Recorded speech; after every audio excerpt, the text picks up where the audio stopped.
Hey guys, it's your family here, and today I have a presentation for you. More specifically on if having more experience allows you to perceive the difference between higher and lower frame rates. There's a lot of information on this subject, so perhaps we should have an introduction. Movies and television use mainly 24 or 30 frames per second. 24 frames per second is about the minimum you need to perceive fluid motion, and 16 frames per second is about the minimum needed to perceive motion at all. Anything lower than that and your brain will perceive it as images rather than motion. To be able to use these lower frame rates, there has to be a certain amount of motion blur in each frame to help make it look more smooth. But once you get to the higher frame rates like 48 or 60 frames per second, you don't need as much motion blur. There have been movies that played in higher frame rates, namely The Hobbit, that you could view in 48 frames per second. Many people who watched it in the higher frame rate said that it caused the soap opera effect and that motion looked unnaturally smooth. Some even said that it caused them to get nauseous. Movies and television aren't the only mediums where frame rate is being discussed. It's also being hotly debated in video gaming. Most of the games on the newest generation of consoles target about 30 frames per second as a maximum.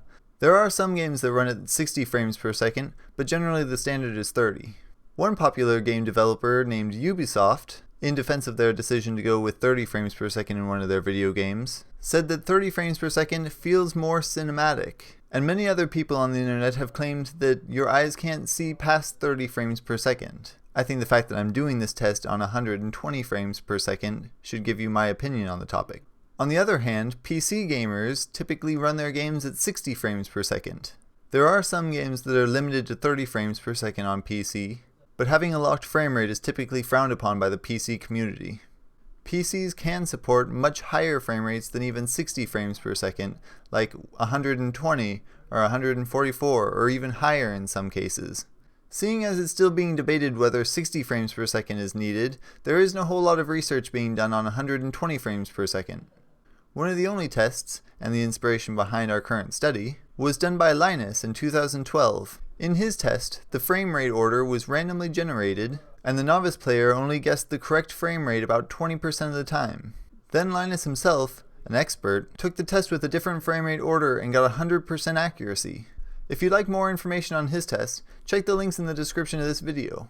For our test, we had 18 volunteers, 6 were female, and we categorized them into either PC or console, where console is having either no experience or only experience at 30 frames per second, and PC is having experience at 60 or higher. We had 10 participants, 5 were male, for the console group, and 8 participants, 7 were male, for PC. We were relying on self-labeling to determine who went in which group. The video clips we showed them were from the video game Portal 2. We had 10 clips recorded at 120 frames per second that we duplicated into 60 frames per second for a total of 20 clips. Each clip was between 10 and 20 seconds. We were using my computer for the testing, and in case you are interested, the important specs are an i7-4790K for the CPU, the graphics card is a GTX 980, and the monitor is an AOC G2460PQU. Now this first graph is showing the mean number of correct responses for all 20 clips for both PC on the left and console on the right.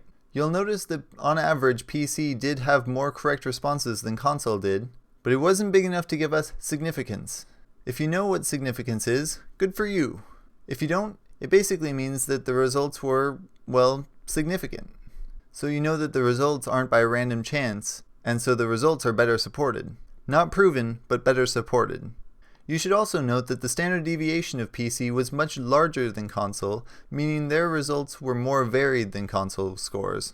Now for the second graph, we have 4 selected clips showing the total number of correct responses for both PC in blue and console in red. We selected these 4 clips because these are the only 4 that achieved significance. I should note that we combined J and R because they had the exact same number of correct responses for both PC and console. You should also notice that this graph only goes up to 1 because they only had 2 responses to give, so they could only be correct or incorrect, 1 or 0. Of these 4 clips, PC did score significantly better than console in 3 of them, J, K, and R.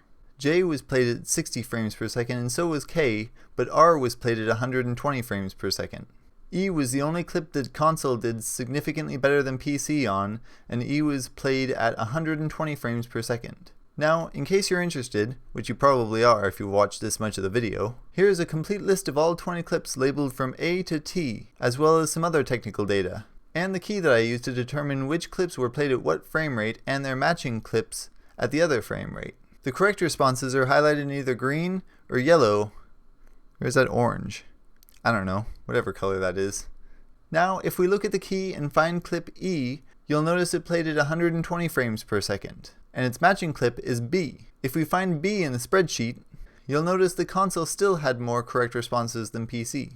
This indicates that there was something about the clip that made people respond the way they did. Now we can do the same for J, K, and R.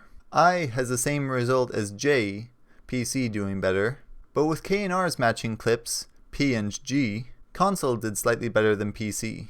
In conclusion, the results we got here do support the results Linus got back in 2012, and that it depends a lot on the contents of the clip to determine if you can see a difference between higher and lower frame rates. If we get a chance to do this test again, we would like a method of distinguishing who goes in which group, rather than relying on self-labeling.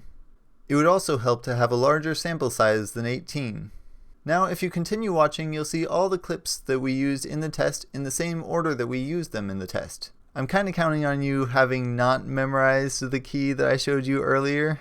Also, since YouTube doesn't support frame rates higher than 60, I'm going to be playing the 60 frame per second clips at 30 and the 120 frame per second clips at 60. Thanks for watching.